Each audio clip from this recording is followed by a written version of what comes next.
Yun mga bossing, mayroon tayong RE dito. Ang problema nito ay ayaw mag-start dahil yun nga po, walang neutral light. So yun, hanapin muna natin ng kailangan na naka-neutral light muna yan para mapa-start natin. So kailangan natin hanapin muna yung neutral. So tingnan muna natin dun sa likod kung okay ba yung wire. So patayin muna natin. Tingnan natin dun sa likod.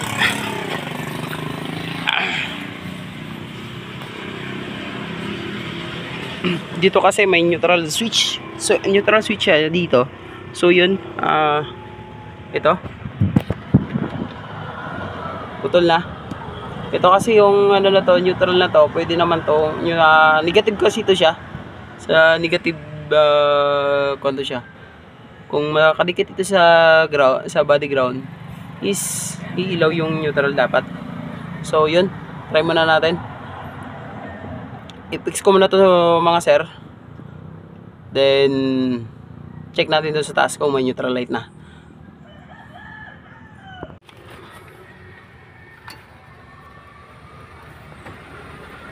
So yan, dugtong na natin.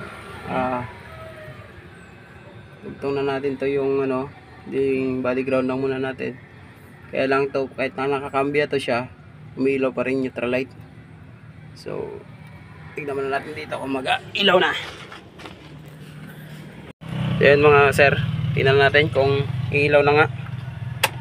Ayun, umiilaw na. Ilaw na yung neutral light. So kailangan mag-crank na to siya. So yun, wala pa rin.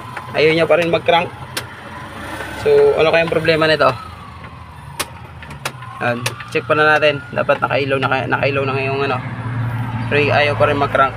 So tingnan natin muna.